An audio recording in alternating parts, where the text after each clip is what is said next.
return them. Today I address the systematic campaign of disinformation that has been propagated by several Bolivian media outlets including A Sol y Sombra, ABC and abi.bo.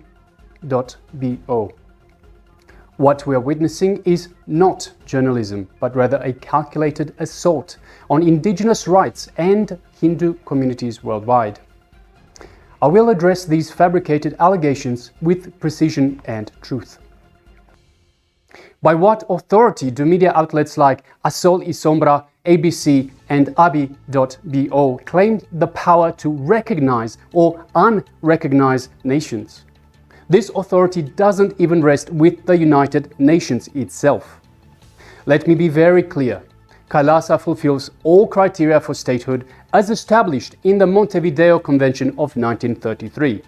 It has a permanent population, it has a defined territory, it has a functioning government, and it has the capacity to enter into international relations.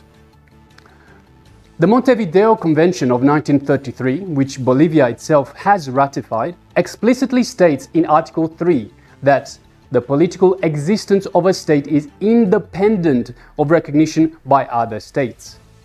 The fundamental principle of international law applies to KAILASA as much as it does to any sovereign entity. Your characterization of KAILASA as fictional represents a fundamental attack on indigenous sovereignty and self-determination rights. This is not merely a systematic disagreement. It is a calculated attempt to erase the existence of indigenous Hindu communities worldwide. Understand, the agreements you question are between a US-based Hindu organization and indigenous Bolivian communities. These are conservation partnerships that explicitly respect indigenous ownership and sovereignty, not land acquisition or land grabs in any sense of the word. The Supreme Pontiff of Hinduism is not a signatory to these agreements. Your deliberate misattribution reveals your intention to attack Hindu leadership specifically.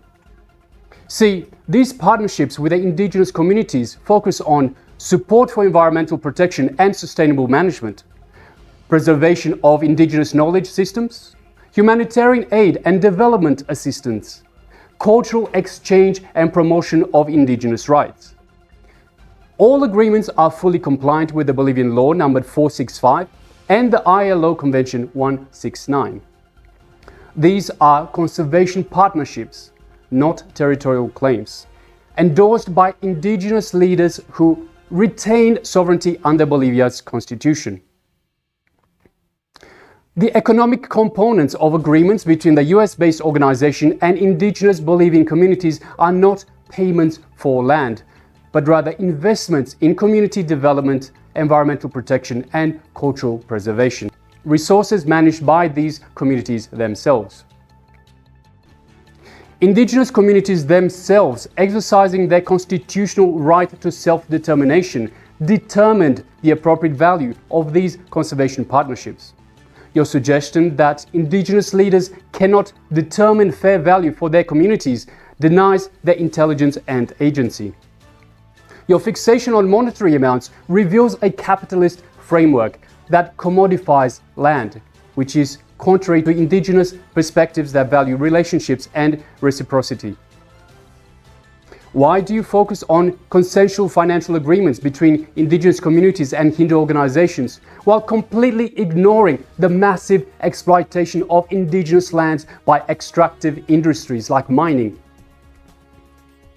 These partnerships explicitly honor indigenous sovereignty, with all agreements containing provisions that recognize indigenous autonomy and decision-making processes. Article 30, Section 2.4 of Bolivia's constitution explicitly guarantees indigenous peoples the right to self-determination and territoriality. Indigenous communities exercise precisely this constitutional right when forming these voluntary partnerships. The real violation of indigenous sovereignty is the paternalistic suggestion that indigenous communities need protection from forming partnerships of their choosing, a colonial mindset that treats indigenous people as incapable of making informed decisions.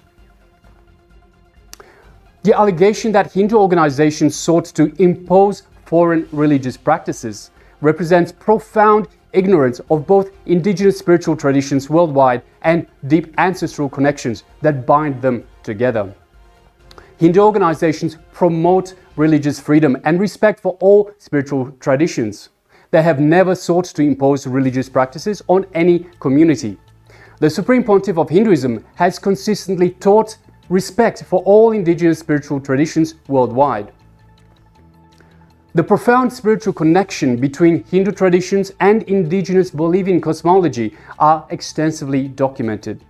The Andean deity Pachamama, Mother Earth, and the Tamil Hindu goddess Pachai Amman, means Green Mother, share not only parallel names but nearly identical attributes as Earth Mothers who sustain life and ecological harmony.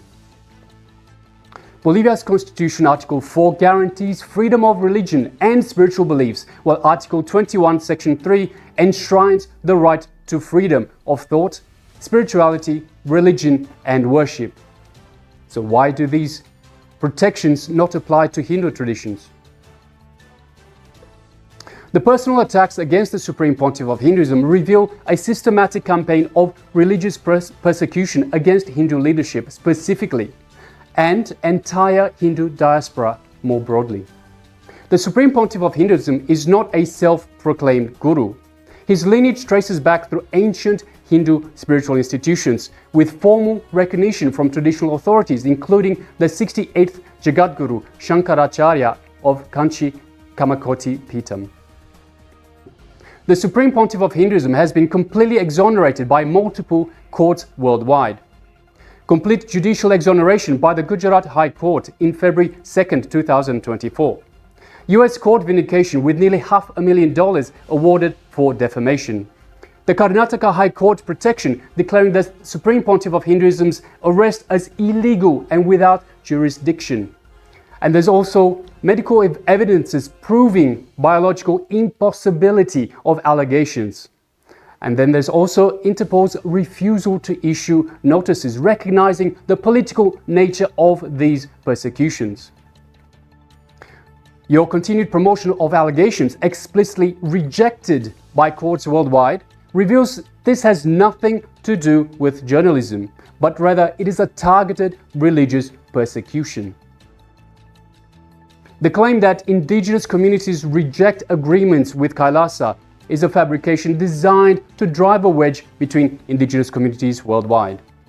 No legitimate indigenous communities have spoken against partnership with Hindu organizations through proper channels.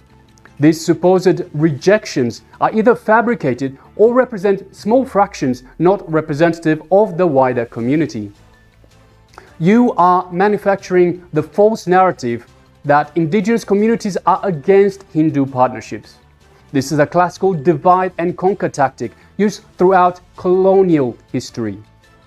What is actually happening is that indigenous communities who have formed legitimate diplomatic relations with Hindu organizations are being pressured and intimidated. These communities face tremendous pressure when they exercise their constitutional rights to self-determination. What you frame as political controversy is actually standard diplomatic protocol, followed by representatives of all nations seeking to build international relationships. Meeting with government officials is precisely how international relations function. You imply impropriety in normal diplomatic activities, activities you would never question from Western nations or organizations. This double standard reveals a colonial mindset that indigenous organizations should not engage in international diplomacy. The Supreme Pontiff of Hinduism is not directly involved in these diplomatic initiatives. These are independent actions by a US-based organization. Your deliberate conflation reveals your intent to persecute the Supreme Pontiff of Hinduism specifically. The allegation of false representation at international forums is a deliberate attempt to delegitimize legitimate participation in global governments by Hindu and indigenous representatives. Hindu and indigenous representatives have legitimately participated in various UN forums on human rights, indigenous issues, and religious freedom following established protocols for civil society and indigenous representation. The United Nations has published over 21 reports documenting the persecution faced by KAILASA and indigenous Hindu communities worldwide, recognizing the legitimate concerns of these persecuted groups. You deliberately mischaracterize legitimate UN forum participation as sneaking in or misrepresentation, a language you never applied to Western NGOs or other religious groups participating in identical processes. The allegations of threats and intimidation is a fabrication to silence legitimate criticism of your persecution campaign and criminalize Hindu advocacy. No Hindu representatives have engaged in any threatening behavior. The Supreme Pontiff of Hinduism has consistently taught and promoted non-violence, ahimsa, as a fundamental principle. What you characterize as threats are actually legitimate legal notifications informing media outlets of their defamatory content and requesting corrections, a standard journalistic accountability mechanism used by organizations worldwide. You provide zero specific evidence of actual threats, no threatening messages, no intimidation tactics, no witness testimony, because none exist. The allegation of divisive community tactics is a colonial projection that attributes your own divide and conquer strategies to Hindu organizations engaging respectfully with indigenous communities. Hindu representatives have consistently engaged with indigenous communities through their legitimate governance structures and leadership. All agreements explicitly acknowledge and respect traditional decision-making processes. The Supreme Pontiff of Hinduism has consistently taught and promoted respect for traditional indigenous governance systems as a fundamental principle. What you characterize as division is actually indigenous communities exercising their constitutional right to self-determination, including the right to form relationships outside of colonial control structures. What we are witnessing from these media outlets is not journalism, but weaponized media, serving as the enforcement arm of anti-indigenous and anti-Hindu interests. Your systematic distortions, fabrications, and deliberate omissions follow the exact historical pattern that has preceded violence against religious minorities throughout history. We stand today at a critical historical moment where anti-indigenous colonial media has launched an unprecedented campaign of hate speech and persecution against indigenous Hindu communities worldwide. To the indigenous communities facing media persecution, we stand with unwavering solidarity with your right to self-determination. We will not be silenced. We will not allow anti-indigenous media to erase our existence or deny our fundamental rights to self-determination and international engagement. The world is watching, history is being recorded, and the truth will prevail.